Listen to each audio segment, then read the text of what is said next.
What's up, everybody? Welcome to another episode of Coffeez for Closers. Today we are sitting with Melinda Wilner, the Chief Operating Officer of UWM, recognized as Forbes' most powerful woman in mortgage. And honestly, she is the most powerful woman in mortgage currently. Melinda is a superstar in the space. She's been recognized by HousingWire's Woman of the Year for 6 years consecutively. We welcome Melinda Wilner. Thank you so much. What an amazing introduction. I'm humbled by it, and thank you so much for having me today. Thank you so much, Melinda. And really, I'm really humbled to really have you here sitting with me. It's like starstruck. Ah, you're sweet. Thank you so much. It's great to be here with you too. Thank you, Melinda. So I like to start the show with an icebreaker. Mm-hmm. And my icebreaker is like, how do you start your morning? What's your morning routine? I thought it was going to be a scarier question than that, so that's good. Ooh, my morning routine, I get up early. I love the morning. I would not call myself a night owl because I'm in bed by 9:30, but I get up somewhere in the 4 or 5 o'clock hour when the world is quiet and dark and nobody's around. And it's actually kind of my thinking starts right then. I'd say my best thoughts are in the morning before the crazy work day starts. So I get up, I make my 16-year-old teenage boy a smoothie every morning. I make his peanut butter and jelly sandwich for lunch. I make myself a functional shot of espresso to kick off the day. And kind of just, I take my time a little bit more in the morning than I used to now. And I just find good thought time and good peace. And then I am getting ready and out the door for work. And love to be in early and start my day. Nice. And how long do you work? Because you're a really hard worker. Yes. And what's that work day look like? What's the full day? It's busy. It's we have a lot of team members at UWM, over 7,000, and a lot of them are on my teams. And it's a day of chaos. I was telling you earlier, I was the youngest of 6 children, so I grew up in a very chaotic household. So I think I love the chaos of operations and having so many team members all day. So it's kind of in fact, I start my day so early because I feel okay, after 9 o'clock, I'm at the mercy of my team. I am there for anything that they need. So Melinda's get emails caught up, and the bigger thought things happen from we'll call it 6 to 9, and then sometimes from 5 to we'll call it about 7 o'clock at night. But my brain's kind of tired by then, so the good stuff's in the morning. That's amazing. Actually, I forgot to mention to the audience, Melinda's the COO of United Wholesale Mortgage, the #1 mortgage lender in the country. So I just really can't fathom the amount of responsibility that's on your plate. That's and how you just take it with ease. Wow. I know you basically are, the true backbone behind UWM. It's my partner, my COO Sam, is always in the dark as well. People, Matt's the face of UWM, yep. And you're the one making it all happen. And I don't even want to begin to understand how you do all that, because you're the largest company in the mortgage space, and you guys are the true Google of the industry. But I want to dive kind of into your story. What year did you start in mortgage? 1999. You're the baby. I wish, but yeah. I was young. I was just out of, not just out of college, a couple of years out of college, and I had a friend where I worked. I was at kind of doing accounting for a home improvement company, and came to me and my now husband, was not back then, and said, hey, do you guys want to go start a mortgage company? I used to do mortgages, older than we are. I used to do mortgages back in the 80s, and it's an amazing business. It's getting hotter and hotter, and I'm okay. I hadn't bought my first home by then, didn't even know what really a mortgage was, or I knew what it was, but not the inner workings of it. And I'm okay, sure, sounds good. So we started a mortgage company, and I remember that night after saying yes, I went to Barnes & Noble, because I think this was maybe just when Amazon wasn't so big yet, but went to Barnes & Noble, looked for the only book that I could find on mortgages, what in the heck is a mortgage? And it was about this thick, just a tiny little book, good size, and that was my kickoff. So we were a branch of a company on the west side of Michigan, and he originated, and I was processing the loans, doing the internal operations, and we kind of grew from there and took off. So I was kind of in the broker originator space for about 12 years of my career, and then my last 12 have been here at UWM. Amazing. So you started at UWM at what position? I came in as an underwriting, and we still called them managers. So technically an underwriting manager back then. Like we've changed our verbiage quite a bit. So, and now I'd say COO maybe for the last 6 or 7 years. So I was coming into the company in underwriting, and then taking on a couple other teams as well, operations and technology, and that's where I am today. How many people were at UWM when you started? Oh, I think, we were just talking about this the other day. I think somewhere between 250 and 300, I want to say, back in 2011. And that year we closed, 1.1 billion. Like, we were just teeny tiny. And I remember my first interview with Matt, and I didn't know him before. Came in like, okay, I actually followed somebody here, so somebody else that I worked with. He came to UWM. He's like, you've got to come here. Like, we're gonna have so much fun. You're gonna love it here. So I had my kind of formal interview with Matt. And I remember him saying, like, high energy, both had very high energy. And he was talking about how he wanted to be a top lender one day. I'm like, well, what's top? He's like, oh, I don't remember if he said top 10 or top 20. I can't even remember what he was after. But I remember kind of like internally rolling my eyes and be like, okay, sure, you're really going to take off, because we were just, we were tiny. We were barely closing anything. Was that when you guys were in the grocery store? Yeah, I love people know our very, very, very humble beginnings. Yeah. And it was very close to where I lived. I'm like, okay, this will be perfect. I can, he and I joke all the time, because it was maybe 2 or 3 blocks from my house. So like that was a win.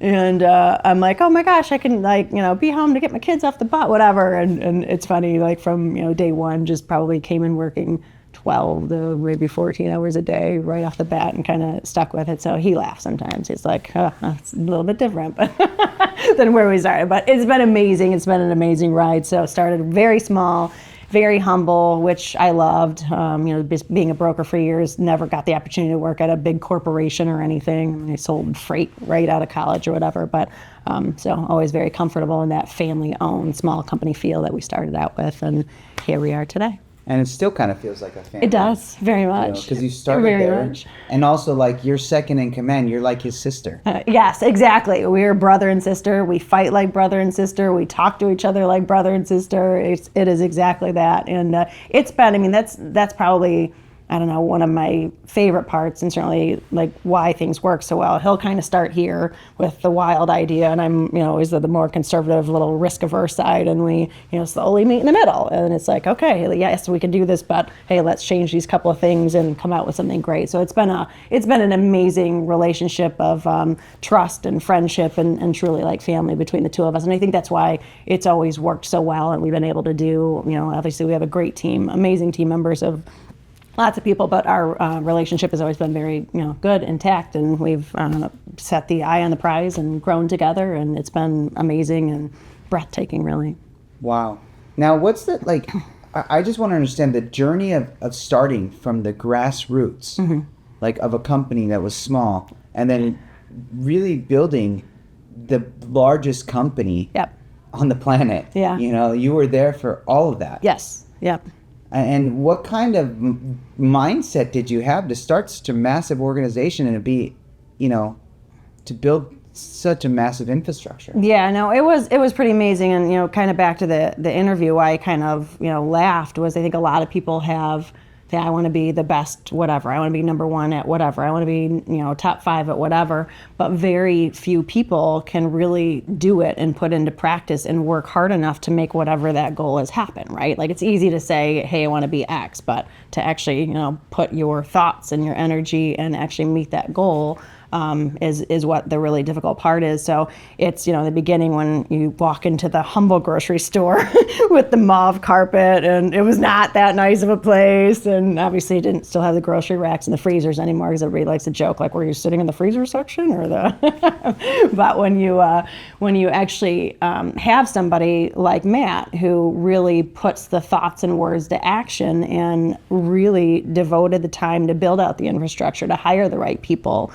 When I came in, there was there was nothing in writing. Like, it was all just people, all kind of hearsay. And I remember kind of arguing, early on with, some of the underwriting leaders that were already there. It's like, well, they're like, this is a problem. I'm like, no, it's not a guideline anymore. And well, it used to be a guideline. I'm like, well, show me where in writing that it says it's a guideline, right? So it was a lot of really kind of tipping the apple cart over of what did exist. And we invested a lot in, and I think these are keys for any business, a lot into technology, a lot into compliance, and then a lot into just, being more aware that you've really got to lay the foundation to be able to grow. So in our business, your business as well, we're in the service industry, and we're in the industry of providing a great experience. And if you don't have the foundation to, hey, I want to be number one and bring in a bunch of business, you don't have that foundation there, you are not going to give good service. You're going to implode yourself and blow up. So, and there were times when I first came in, I would say in the first year or two, UWM turn times are really tight.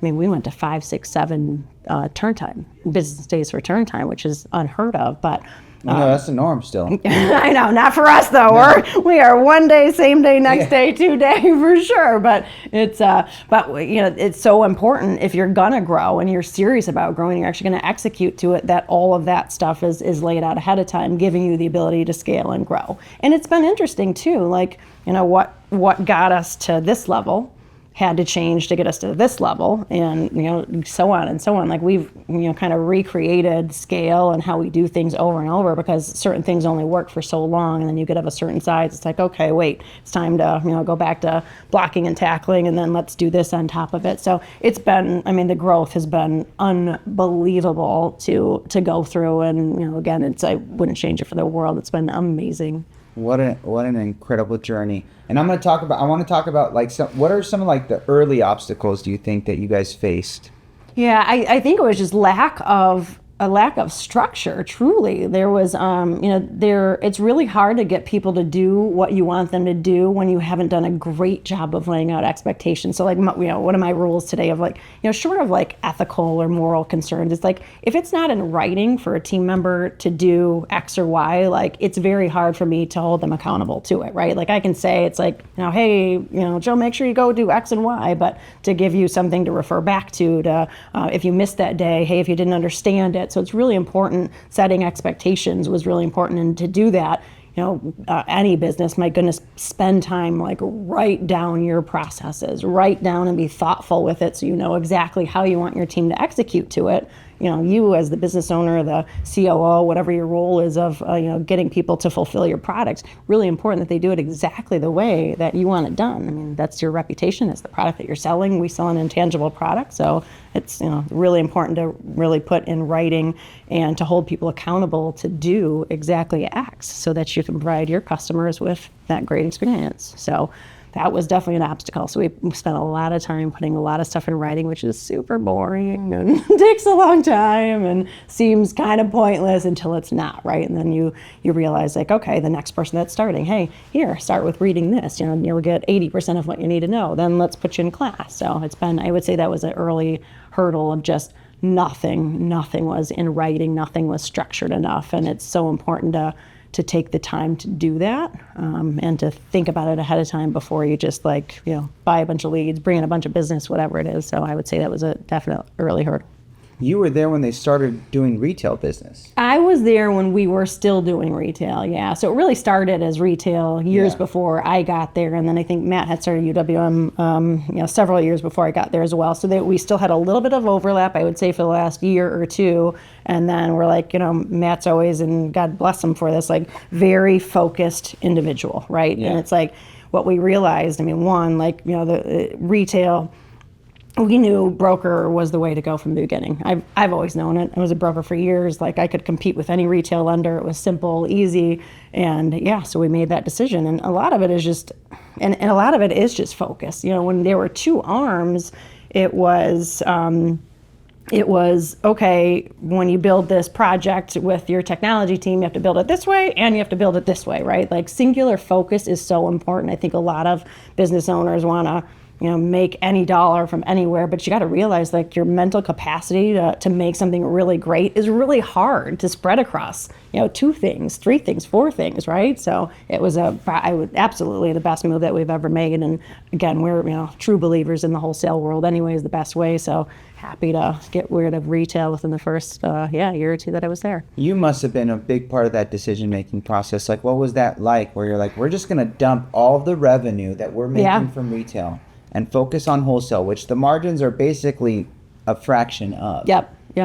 What was, like, for people to make a decision like that, that's a bold decision. It is, and I think it aligns a lot with how we generally make decisions, which is focus on what's right. Just do the right thing, care about people, care about your customer, care about your team members, and everything else kind of falls in place from there. So albeit, giving up revenue streams or, higher margins is always difficult, but when you in your heart of hearts, that product that you sell is better than that one, great, go after that product, the rest will fall into place, and clearly it has. So, call it a leap of faith or call it, whatever, but I think, so many business owners, again, exactly what you said, it's hard to give up different revenue streams. Like even back as a loan officer, the old, trying to get people's credit to be better. Like, it took a lot of time and energy to do it, and so rarely did it, pay off. So it's just so important to focus on what you can focus on to get you to the next level. And I remember UWM, when they started, you guys were doing all the really low FICO stuff. Oh, yeah. That was before me, too. That was before, yeah. Yeah, that was before my day as well. What? So you guys stopped doing it when you started? I think it was, I don't think it was right before or right at, I think it was for a while. I mean, they never got into the non-conforming business so much. I mean, I do think they did lower FICO scores and, manual underwrites for government stuff. But no, by the time that I got there, we were on the higher FICO side for sure, and very middle of the fairway. It was very just, Freddie, Fannie, and FHA.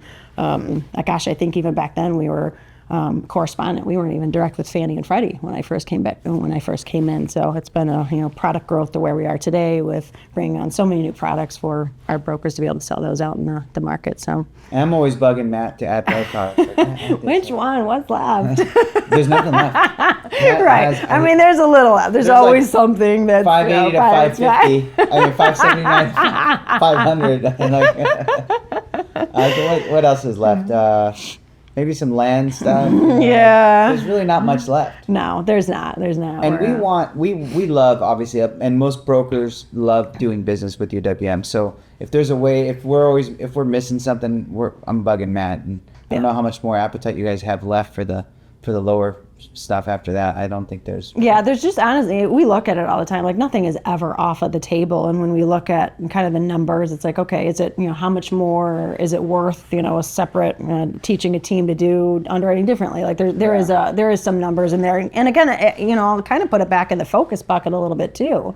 It's like, hey, do you really want this little thing that's not going to bring in so much that you're going to have to train completely differently on, allocate different people to go do it just for this little amount? Like, it's tougher. It's much easier to focus on the kind of the larger product groups in there. But yeah, nothing's ever off the table. The transition to bank statements and DSCR. That was so helpful for the whole broker community. Well, thank you. So many relationships. Exactly, and that's why we did it. Like, that's what I love I love our brokers. I love, you're great. Your company is fantastic. Just the feedback and the, boots on the ground, and like, hey, here's what the market needs. And we had, I have Matt too. I mean, just great sentiment for a great consumer experience. And, exactly that ask was like, please don't make me send my borrower somewhere to be handled. And I'm going to lose the relationship. Not so well. And truly that was the why behind the expansion. That literally it wasn't like, the margins are high, or we're going to get, and we don't get in a ton. It's a small drop in the bucket compared to, the conventional government that we do. And that was exactly it. And oh my goodness, I hear that all the time. I love it. It makes me so happy that, great. Like, hopefully the next loan is, the more normal one, and that relationship stays there because you didn't have to send it somewhere that takes 60 or 75 days to close, and you're going back to your consumer 19 times, ask for more docs. Like, that is just not a good experience at all. And that's what we strive for every day, to make the experience great for you, our direct customer, and then make it great for your borrowers as well. So that was a good move. One thing I'm personally curious about, because Matt has a real similar personality to me. He's like, I just want to win. I don't care about money. Like, I will lose money. Yep. And me and my partner, we personally clash over that, because obviously, like, why you need profit to operate, buddy. Yeah, like, I know. What's that dynamic like? He's an absolute winner, and clearly, yes, like, that model works, yeah, because as long as you dominate, money follows. But yeah, accepting that as reality for you, like, how was it? Because I'm asking for myself. Yeah, no, it's a great question, and I would say, like, early on, I probably had more resistance to it than I do later. And what you realize is, eventually you realize anybody. I don't know, maybe it's blind faith at some point, things that you're like, this sounds ridiculous, but you watch it over and over again, and you watch the success rate still continue, and like money follows success. You watch it happen in real life, and then you're like, okay, whatever, let's do it, because you've seen it work before just fine. So yeah, even now, I mean, he'll do stuff and I'll be like, okay, let's lose money on extra Y. He's like, but it's funny. You still give him a hard time about it, but no resistance to it, because it always works. It always works. It always comes out just fine. It's just, again, so many people have such a hard time, like, thinking through all the, what if this happens, or, we're in business to make money, how do you do it? But, and especially, like, if there's, like, one thing, like, even, our business, yours as well, residual too. It's like, hey, if you've got to do something for free, do it for free, because to, keep that relationship intact, like, it doesn't really matter. So yeah, it's right. Like, again, just go back to the basics of, life, really. Treat people well. Yeah. And happiness follows, and success follows, and gratification follows, and life follows, and that's my mindset. I'm gonna replay that. I'm gonna create a short out of that. I'm just gonna send it to my partner over and over every single day. I'm gonna call him too. But it's I don't know. It's true. It's true. Yeah. Because I most people are pretty risk adverse. I'm a risk taker, mm-hmm. and when you have a partner like that, like me, mm-hmm. I'm crazy too. Yeah. Matt's a contrarian with his thought process, and it works. Yep. And men of vision are typically, contrarian thinkers. Yep, for sure. It's not. I mean, it's important that you do have a partner like you do, though, right? Like, it's a balance. Yeah. Otherwise, I'd go bankrupt. Truly, I really would. Yes, exactly. So it's good. I mean, that's what it's all about, having great people on your team that can help get you to wherever it is. And, we all bring different perspectives, and we all bring different thoughts. So Matt's great about this, always has been great about it. What do you think about X, right? Like, any crazy thought in his head, it's like, hey, what do you think if we did X or Y? And he'll ask multiple people that to get their perspectives, because we all have different day-to-day. We all have different thoughts in our head about what will work, what won't work, risk, all of that. And I think that's one of his greatest success points is, and a lot of times it's reaching out to you guys, like, hey, our brokers who do business, hey, what do you guys think about X or Y? And just getting people's perspective on things, and then you take all that feedback in, and you put together the best way to move forward, and there it is. I love that. Let me ask you, because you inspire thousands of women every single day. That's just what you inspire at the physical level, because that's what you guys have, 7,500 team members. Not only do you inspire thousands of women at the physical level, then you have all the women who just follow you. Who inspires you? Good question. Matt, definitely an inspiration. Like, I think I'm so thankful every day to have been on this ride with him, and he's a wonderful person, and it's been so much fun, so gratifying. So clearly, he definitely. But I would say, my dad was the other big influence. He's not with us anymore, but he was one of the hardest workers I knew, and he came from a pretty nasty background. And what I loved about him, all of us kids told us how much he loved us every single day. how much we could do anything that we wanted in the world. And I get so much from him. Like, he was so humble. My goodness, I remember the first time my sister took me for school shopping, and she bought me a pair of Guess jeans. My dad went crazy, like, oh, you can buy Levi's for X now. So it was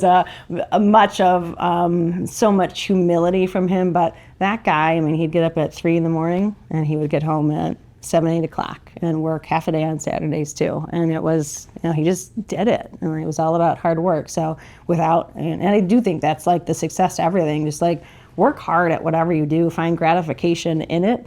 And I don't know, the world's your oyster, really. So back to the simple messages in life that turn out working pretty well out in the end. You work so hard, and for me personally, like, I want to instill that same work ethic that you have in my kids, right? Like, how are you doing that for you? How are you instilling that for your kids? Like, tell me some tips and tricks. Yeah, no, I do think that there's a ton of them just watching for sure. And I certainly don't keep it all passive. Just like I watched my dad. I don't actually remember him telling me very often, like, work hard. It just wasn't maybe that purposeful of a parent in that. Like, he had different things that he would say more verbally, but it was just the aspect of watching. And I think our kids benefit from, I don't know, I remember reading somewhere, it's like the children of self-employed parents are the hardest workers ever, because they watched it, right? They didn't just read it from a book. They truly had that father figure, mother figure, whoever it was in front of them, showing them how to work hard. And I think everything is, whether it's grades, whether it's studying, hey, if, there's a test and they don't do well, the question is always like, hey, did you give it your all? Did you study as hard as you could have? Like, hey, so, for next time, maybe study a little bit more. But everything is about, did you give it your all? Like, I know it's my belief, if you're going to do anything in life, give it everything you've got, right? If not, then go find something else to do. So, and it's, I'm fortunate that I love what I do, and it doesn't even feel like work. It's just part of a wonderful life that is so impactful, and I get so much from, and I love it. And we love that. Actually, look to you for guidance and wisdom and counsel, and we're thankful for that. What I'm curious about is, you went to Vanderbilt, you were an econ major, you had this really fancy degree, fancy college, but then you're like, I'm going to walk away from that and I'm going to go commission only and work for free until maybe ever. Well, so like, what was the catalyst, or what were you thinking when you entered the mortgage space and you went straight into pure entrepreneurship?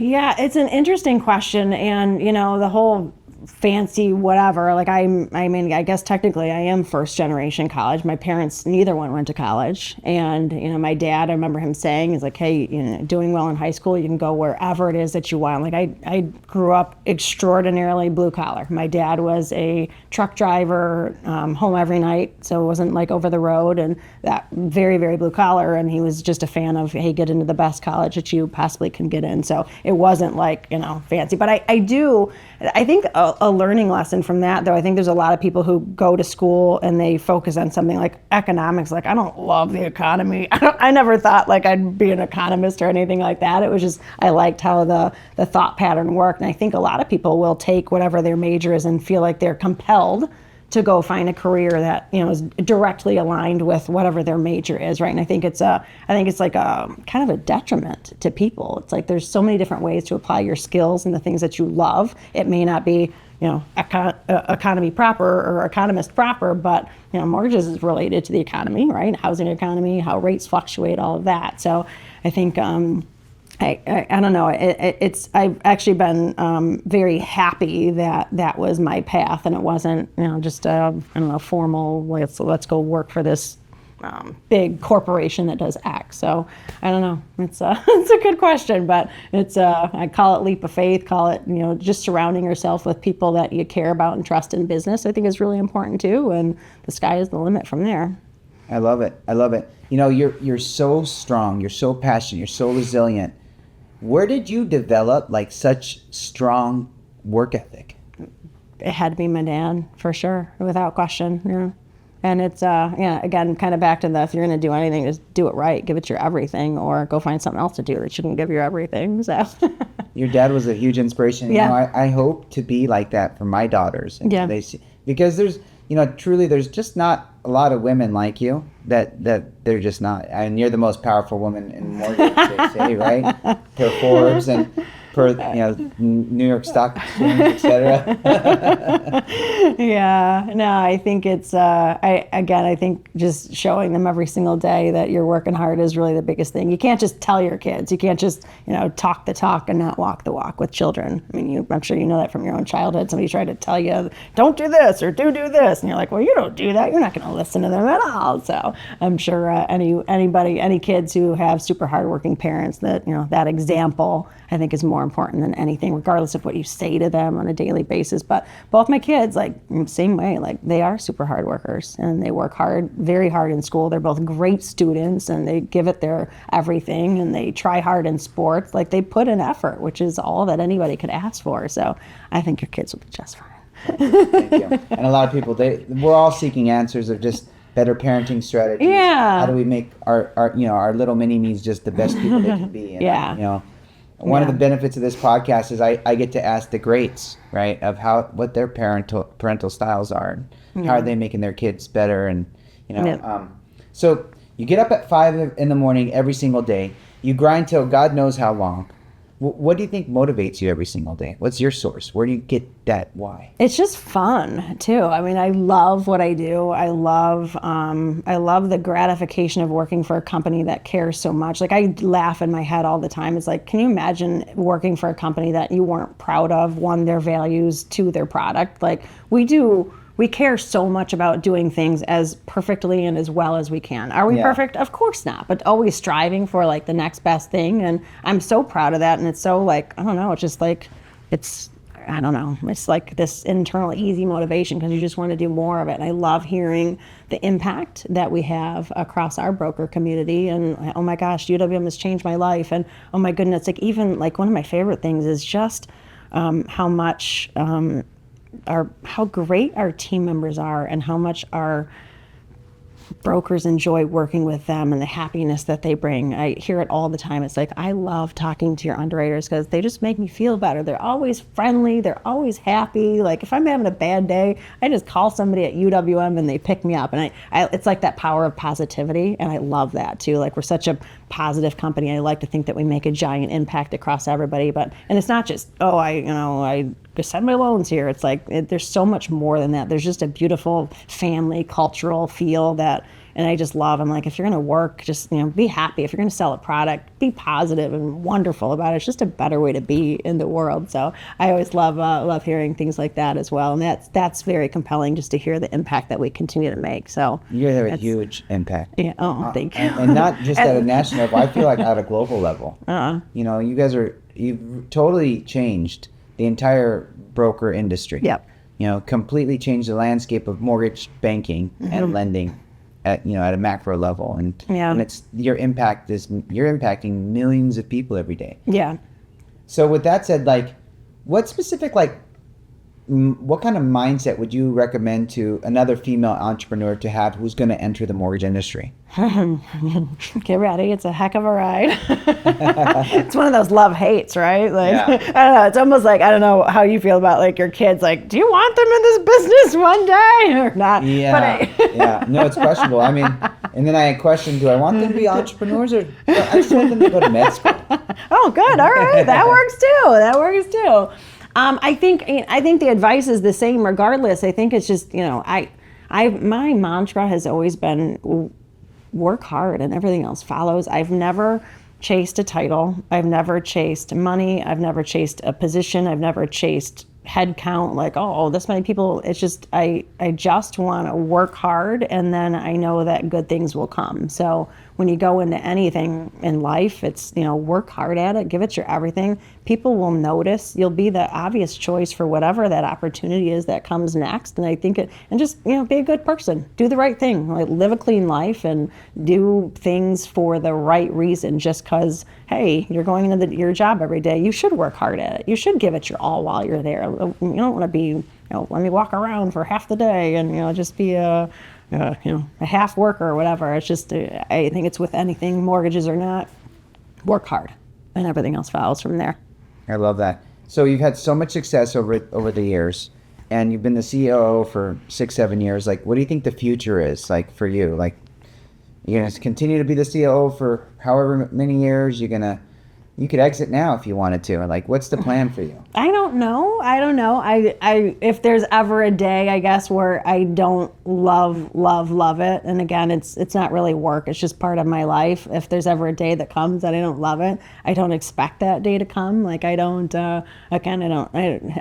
know. Without Matt, this company would be much less fun for me as well. So Yeah. I don't know. I'm not sure what the future will hold, but as long as I love it and I thrive on it, and hopefully I continue to give value to our brokers, our clients, and UWM, I will keep riding it because it's been amazing. I can't imagine life without it, actually. That's awesome. You're like, what else is there? Like, what am I going to do? Yeah, I love it. Like, why change something that you love and that you get great gratification from, and you feel like you're helping people? Like, Yeah. I don't know, who would give that up? So, No. we'll So see. you're like, you could do this to 70, 80 years old. We'll see. I love to hear that. A couple more questions and we'll wrap up. What UWM is really like known for is they make bold decisions. Like, how important Yes. do you think taking big risks are for your company? Very, very important. I think, I feel like it kind of all comes down to execution as well. I think it's very easy for people to come up with a lot of reasons why not to do something. It's really easy. It's really easy to let the little voices in your head, like, okay, well, if you do this, what happens if these 10 things go wrong? And in real life, those 10 things rarely ever come to fruition, but we get in our own heads like, oh, if I make this bold change, what if these, well, no, shouldn't make that bold change. But again, it's like, kind of years of learning, like, okay, what I was worried about when we make crazy decisions, it never really comes to fruition. So I think sometimes we get in our own ways, like we keep ourselves from doing great things by thinking through the negative parts of what we're going to do. And if everybody does that all the time, there's no progress. Like, progress comes with discomfort, and it comes with taking risks, and that's where the great stuff happens is from the risk taking. So, and hey, you know what? It doesn't work. You change it a little bit. Big deal. Like, not being afraid to, and it's not even fail. It's just like, hey, try this thing. If it doesn't work as well as you wanted, you either pull it back or you tweak it a little bit and make it work better. Like, that's what we do all the time with everything. And I think it's a great lesson for any business. Like, go try things. Don't be worried about all the things that could happen if you try this one thing. So you can always change it. What I've learned is people hate change, generally speaking, right?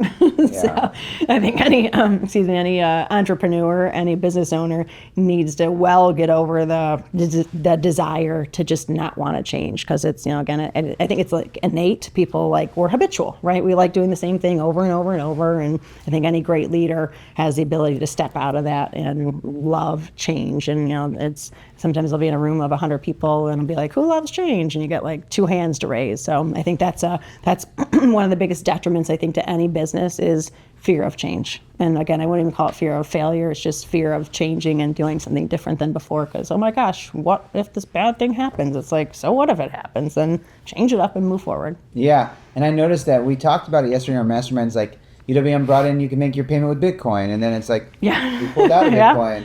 And then Matt was like, well, we studied blockchain for a long time. And it didn't work out. Yeah. And now, like, that leads me to my next question. Like, you guys rolled out Bolt, totally AI-driven, automated AI underwriting.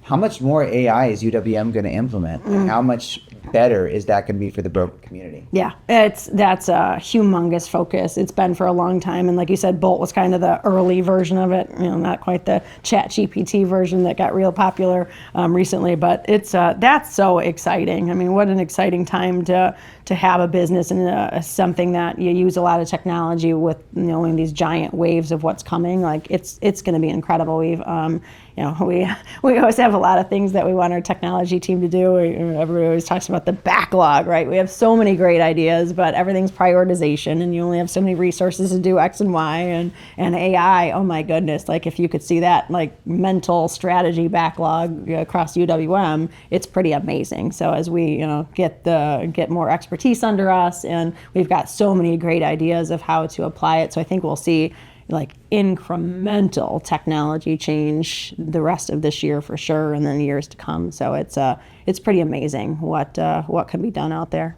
Yeah, and you guys are already, I know you got 1,600 developers on staff. About 1,600 on the IT team, yep. So I can imagine that the forward progress you're making daily on that. Yeah. So yeah, the brokers exciting. can expect now that a lot of big changes are coming in the automation world. And the AI definitely. world and the artificial intelligence. Definitely. Yeah, and Bolt's a big part of that. And, Bolt will, a lot of components to Bolt. Funny, its name, right? Bolted on. But yeah, a lot of great things even inside the Bolt platform with AI and a lot of there's so many applications of it. It's so amazing. So we're excited for that. Awesome. I like to end this question, and I know UWM is really good at this one question.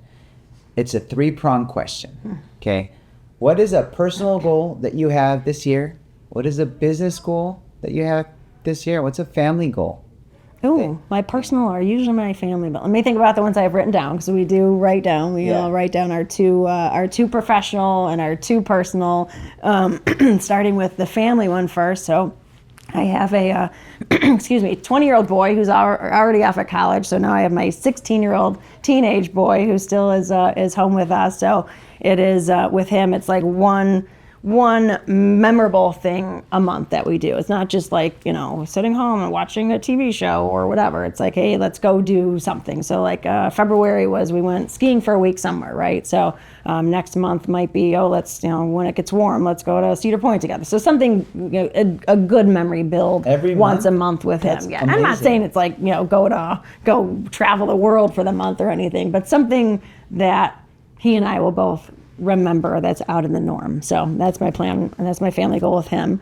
I would say one of my personal goals, I guess not related to family. This one it always drives me crazy, and I had a similar goal last year. But when you see people that they're just not in your daily circle of life, and you're always like, we should do dinner sometime, right? And it rarely comes to fruition because you end up hanging out with your same group of people that you do every weekend. And so one of my other ones, this one, I did it every other month, and hopefully I'll do it even more. It's like at least 6 dinners with those people that you say, like, we should do dinner sometime, right? Like actually doing dinner, right? Yeah. Actually executing, exactly. That's a great goal, like, because I think I say that every week. Exactly. And there's so much value from just having dinner with somebody, and you might get a great business idea, and you might get something that just, comes up, and you're happy, like, what a fun dinner, that was so cool. And not that your normal group of friends isn't fun and comfortable and you love them, but it's really nice to bring somebody, fresh into the world. That let's get dinner, like, okay, let's get a number, and it never happens. If you're every day, or every week or every day, you're saying that, which one? You got a long backlog. No, I know. I'm like, I just got to start implementing that now, because I got a huge backlog, and I'm not. And I forgot. I think someone said that to me yesterday. Yeah. Okay. Well, good. All right. So, and start small. Every other month isn't gonna kill you, right? Just start little. Don't be like once a week. It's just not realistic. So. Starting small. So it's not even every other month. It's 6 times in the year of 2024. That's such a cool goal. Yeah, and it's small, but hopefully I can do more and blow that one away. So that would be one of my personal goals. And then let's see, my 2 business goals. One's around efficiency, and that's numbers, too many numbers to talk about. But the other one, well, no, talk about some of the efficient. I want to figure out efficiencies. I mean, you're the most brilliant mind in the space. I want to know. It's to increase efficiency on different teams by different amounts. We'll say it that way. So the way that we can look at things are how many team members does it take on a certain team to close 1,000 loans, right? And then, hey, if you want to close 4,000, how many team members do I need to be able to do that? So that's that's how we're looking at it this year, which is I really like that way of looking at it, because you add tasks, you remove tasks, like you change how much people can do in a day. So it's really like, how many people do we need really to close a loan, right? How do we get more efficiencies, whether it's through technology, whether it's through process changes, to be able to do more with less, if you think about it that way. So can technology take a lot of tasks off our plate? For sure. And everybody can do more, then I need less number of people to do X task. I can redeploy them to do these other tasks instead. So that's one business goal. My other one, though, that I'm actually, that one's so important, obviously. Leading operations efficiency is everything. But the other one that I love is we as leaders at UWM every month we have to shadow a team member. Shadow meaning sitting with them, watching them do the job, asking questions, sitting one-on-one, side by side. And instead of once a month, because I come away with every one of those with 2 to 3 pages of notes. It is never like you don't get something from it. Like, I get so much from it. It's like, hey, why do you do this? Why is the screen this way? Hey, when you say this on the phone call, why do you say it this way? Hey, what's something that can make your job easier? Like, just that together time with that team member and like focused solely on, for that 60 minutes on whatever the task is that they're doing is so humongous. Like, we at UWM talk a lot about being in the weeds, knowing what everybody does across your company and how they do it, really in pursuit of the best way to do it, right? Like, just if you don't know what your people are doing, it's hard to get them to think about the best way to do whatever you're trying to get them to accomplish. So mine is, I'm 2 shadows a month, if not more. So I've kind of already laid out my year. I'm like, okay, hey, in February, I'm going to shadow this team and this team. March, I'm going to do these 2 teams, because it's one of those things, every time I walk away from it, I say to myself, I wish I did this more often. And it's, it's hard because it's the days get crazy and there's a lot of competing priorities on our plates. But that one is one of the most valuable ones all the time to me, to UWM, to our processes, to our eventual product. It's second to none. So love that one. That is such an important one. And Matt talked about that yesterday in the mastermind. Did he? And he said this almost the same exact thing you said. He said, I come away from every time I shadow someone with 2 to 3 pages of notes. It's insane. And I didn't really, and I'm going to be candid with you, I don't do that. And after hearing him say it, now hearing you say it, and guys, if you're watching this podcast, I went to a mastermind, traveled thousands of miles to do this, to get, one of those takeaways, and you guys are getting it right now on a podcast. That's how valuable these podcasts are. Like, the amount of information that's disseminated is, incredible. And that is such an important goal. And I hope that other people who are especially listening to that implement that, because we're all here just to help the broker community. We're all here to serve the broker community. There are no trade secrets. There are no like, hey, this is my secret sauce. We just want to get better. It's so true. And help people, eat our humble pie every day. Exactly. Melinda, you've been such a blessing to have. I'm honored and blessed, and thank you so much for, coming here and, pouring your heart out and giving so many listeners the opportunity just to dive into your brilliance. Aww, so thank you. Thank God you bless so much. you. God bless your family. And thank you. I hope you hit every single goal times 10. Awesome. Thank you so much for having me. And this was a lot of fun. I appreciate it. It's always great to hear just different perspectives and to think about things and to get asked questions like this that you actually have to, that's because of this and this. So thank you for this amazing opportunity. I got so much out of it. Awesome. Awesome. Coffeez for Closers, guys. Melinda Wilner, COO of UWM. Amazing interview. Thank you so much, Melinda. Thank you.